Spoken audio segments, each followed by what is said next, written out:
The dimly lit restaurant was tucked away in a quiet corner of the city, far enough from prying eyes that Kerrington felt a small sense of relief. She walked in, scanning the room nervously before spotting Marcus sitting at a secluded table near the back. He was already nursing a small dark drink with ice floating to the top of the glass. His eyes lifting to meet hers as she approached, he stood and smiled. I didn't think you'd actually show. I almost didn't. You always say that, but here you are. Kerrington took a deep breath, pulling her coat tighter around her shoulders as she slid into the chair opposite of him. She looked down at the menu in front of her, the words blurring together.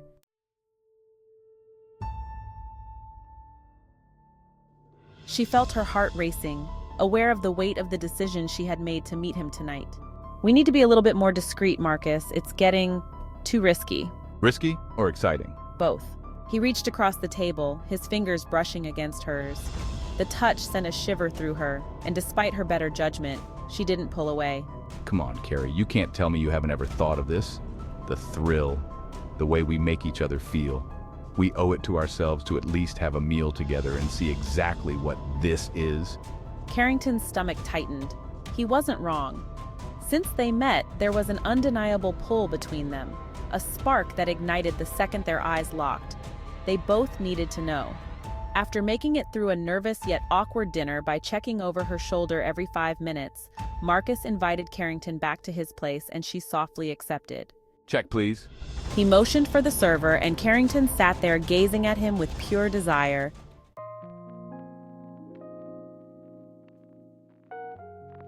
The drive was quiet, yet soft music was playing in the background. Marcus and Kerrington entered his apartment and the aroma of scented candles filled the air. It was as if he pre-planned for her arrival and he was confident that she would say yes. He walked through the huge loft apartment towards the kitchen to pour 2 glasses of wine and told Kerrington to make herself at home. Kerrington stood there admiring her finished work. Not bad at all. Do you love the design? Marcus stood over by the speaker as he connected his phone to his Bluetooth. Then he laid the phone on the counter. Yes, I do. I love the design, and in fact, I think I love the designer, if not even more. Kerrington was blushing like a little schoolgirl as she softly bit the bottom of her lip. He walked over to her and she began to scan his body up and down. Her pulse quickened as she watched him come closer. Without a word, she walked over to meet him halfway, her heels barely making a sound against the carpeted floor. When she reached him, she stood close. Kerrington didn't hesitate. She grabbed his tie, pulling him down toward her, their lips crashing together. The kiss was fierce, weeks of frustration and longing spilling out all at once. He responded instantly, his hands sliding around her waist, gripping her firmly as he pressed up against her. Kerrington's hands fumbled with taking off his shirt, impatience taking over as she felt his lips trail down her neck. She gasped as his hands moved to her lips, lifting her slightly onto the kitchen island. It was quick, it was heated. Their breaths mingled in the silence as clothes were pushed aside hastily, their bodies moving together in a rush of pent-up desire. The movement on top of the kitchen island sent items on the island scattering and falling to the kitchen floor, but it never stopped them. It was frantic, almost desperate. The sense that they were crossing a line made it all the more intoxicating. Kerrington's heart pounded in her chest as they came together. The tension they both tried to ignore for far too long was over, and they finally got the answer to what they both had been wondering. It was reckless and dangerous, but in that moment, neither of them cared. As they were lost in each other's arms, the world around them seemed to fade. The ticking of the clock went unnoticed, its hands creeping forward with every passing second. It wasn't until they both glanced up that they saw it. The clock read 2 a.m. Kerrington grabbed her things frantically and left Marcus's apartment as if it was on fire.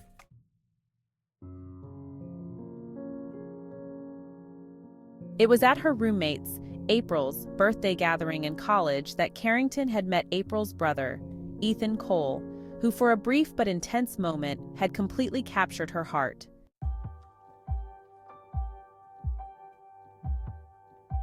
He was everything a young woman could dream of, charming, fiercely intelligent, and with an air of mystery that made him irresistible. We would talk for hours, bonding over long nights studying in the library and spontaneous coffee dates. Their connection had been undeniable, electric from the very beginning. Ethan was different from anyone Kerrington had ever known. He wasn't like David, who was steady and dependable even back then. Ethan was passionate and intense. He had dreams of traveling the world, pursuing a career in photography, and living a life untethered by the constraints of ordinary expectations. I had been swept up in his world, drawn to his passion and how alive he made me feel.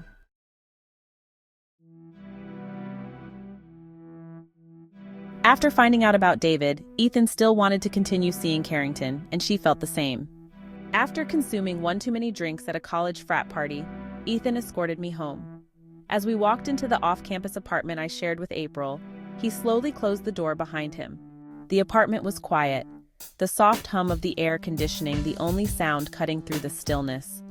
The space was dimly lit by the glow of the TV as Kerrington turned it on. I looked out of the window and noticed the streetlight was flickering. My heart raced as I stood in the corner of the room, my breath shallow. Ethan walked over slowly towards her, pulling his shirt over his head.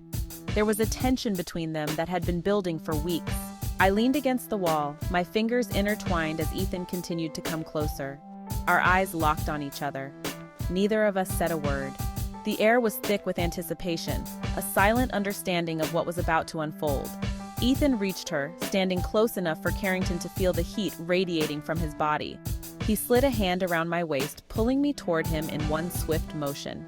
My breath hitched as his lips grazed the nape of my neck, his fingers finding the zipper at the back of my little black dress. The sound of it slowly lowering seemed to echo in the room as Ethan whispered her name, Carrie. Her hands moved to his chest, feeling the muscle beneath, every touch igniting something primal within them both. There was an urgency in the way we moved, quick, desperate, as if we were both teetering on the edge of control. Ethan lifted her, her legs wrapped around him ever so tightly as they walked to her bedroom. The cool sheets of her bed sent a shiver through her skin as she held on for dear life. His hands explored my body, rough and wanting, while his lips claimed mine with a hunger I was so inexperienced in. The room felt smaller, the walls closing in as they lost themselves in each other. The noise of the outside world fading away. It was reckless, forbidden, and yet neither of them cared. The quiet apartment had become their secret space. We had a whirlwind romance for a few months, but just as quickly as it had started, it ended. Ethan was offered a prestigious photography internship abroad and had to leave. Kerrington, heartbroken, had to stay and finish her degree, convincing herself that the long-distance relationship wouldn't work. Ethan begged me to come with him, but my practical side wouldn't allow me to go. I couldn't throw away my education and the life I had envisioned for myself for the uncertainty of Ethan's future. Their love ended as suddenly as it had begun, with promises of staying in touch that soon faded into silence.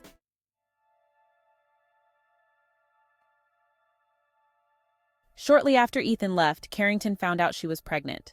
It had been a brief moment of panic, followed by the realization that the child I was carrying couldn't be David's. It was in fact Ethan's. David had been her high school sweetheart, and while at college they both decided to have a long-distance relationship.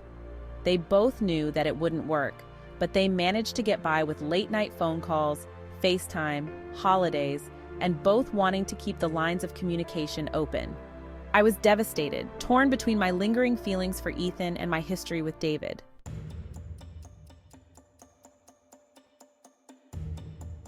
Kerrington had to desperately devise a plan. She knew that it was about 2 months to the day that she would see David during the Thanksgiving holiday. I knew we would become intimate during our visit, and I could possibly be okay by letting David believe that I was pregnant with his child. This was the only way to keep my first love.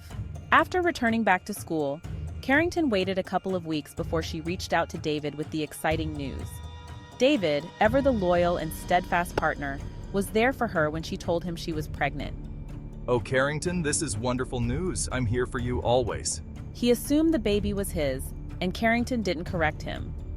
She was terrified of losing David's trust and stability, especially now that she was going to be a mother. I reasoned with myself that David would be the better father, together, something Ethan, with his wanderlust and unpredictability, couldn't offer. So I kept the secret buried deep inside me, convincing myself that it was the right decision for me and the baby.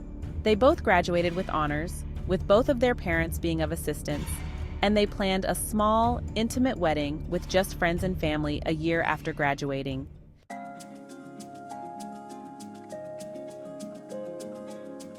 Years passed, and Kerrington and David built their life together. Their oldest child, Oliva, grew up in a happy home surrounded by love. To me, she was my firstborn, and I treated her with all the pride and affection of a devoted father. Kerrington kept the truth locked away, never allowing herself to dwell on it.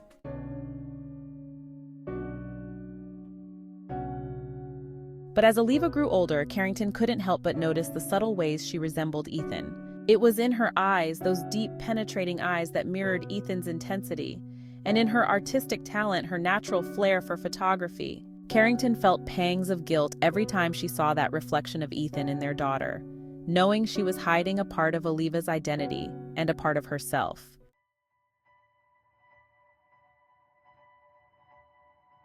Ethan had disappeared from Kerrington's life after college. She had tried to move on, convinced herself that he was a distant memory, a chapter closed. But he had never fully left my heart, and I often wondered what had become of him.